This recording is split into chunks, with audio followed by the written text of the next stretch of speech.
Hi everyone, welcome on board. Welcome to CATKing. This is Anisha here in conversation with Gobind here from NMIMS Mumbai. So quickly, welcome Gobind onto the channel. Great. Thank you so much. Lovely. So tell us a little bit about, like what was your background before NMIMS and what was your NMAT scores? How did you make it to this college?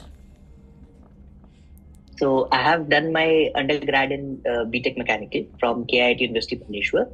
Post that I worked in Accenture for around 4 years, and then I appeared for NMAT, and now I'm in Bombay, NMIMS Mumbai, I have for core MBA. Okay, lovely. So 4 years of work ex, and what was your NMAT score? I got 237. Okay. So now tell me, how did you juggle and balance, your preparation? You've got WorkX, you have CAT, you have NMAT. How did you schedule or plan struggling through all of these things together? So, very honestly speaking, my NMAT journey was from CAT only. I prepared wholeheartedly for CAT. I got around 93.87 in CAT, but I gave NMAT even before the CAT exam, 1 month before that, in the month of October, just to check whether how I'm going for the CAT as well.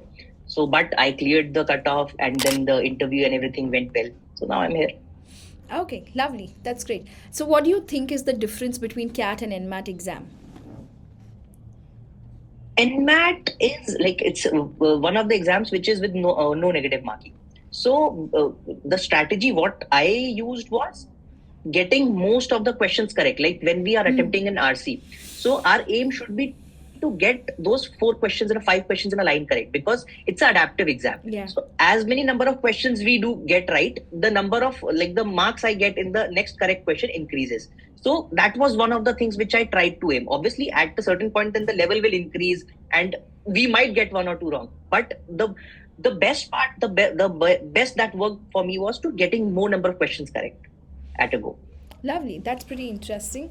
And how about the mocks? Like when you take your mocks, NMAT gives you the liberty to choose the sections, which order first, right? So what was your strategy? How did you try it in the mocks and the actual exam as well?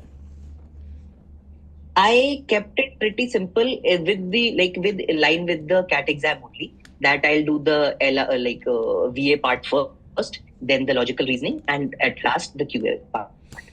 Okay. So that everything I was very acclimatized to the CAT what kind of mocks CAT give. So then it worked for me that way only. Okay, interesting. In the mocks, I did, sorry, I'm cutting you. In the mocks, I did try different strategies to putting different sections. Like in the mocks, I tried I'll do the LR part first or the QA part first. But with 3 mocks, I got to know, okay, the CAT wala pattern is helping me.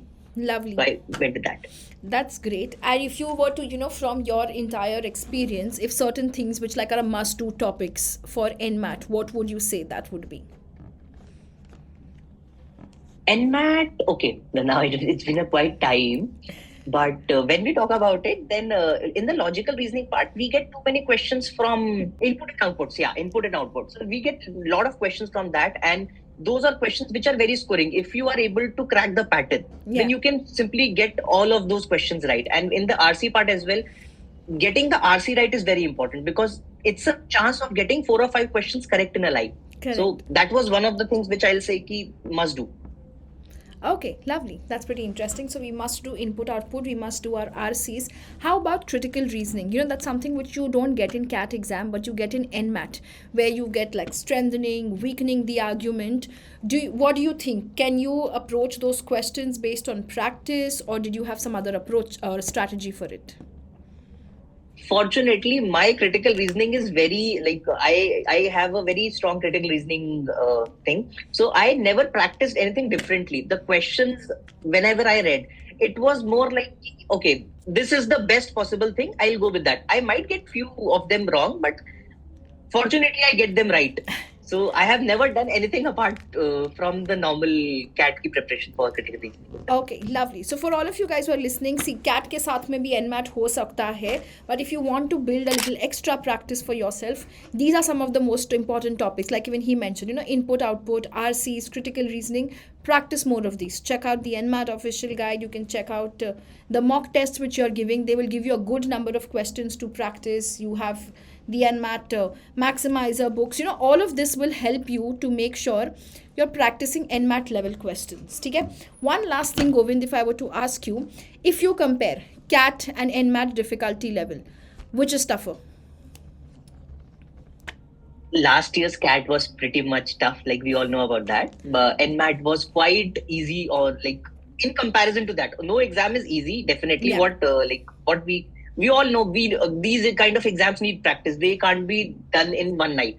But comparatively, CAT is a little tough exam. NMAT is a little easier to crack, and since NMAT themselves provide mock tests, Yeah. so whatever I scored in the mock, my marks remained very similar to those. I scored around 230, 225. So that is the range which I got. I got 237 in the Lovely. final as well. Right. So what do you suggest? Should you also take the NMAT before CAT to the students?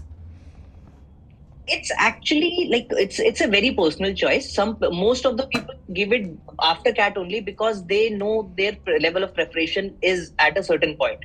In my case, I took NMAT as a litmus test. Like what am I? Like where am I standing at this point? Fortunately, it turned out well for me only.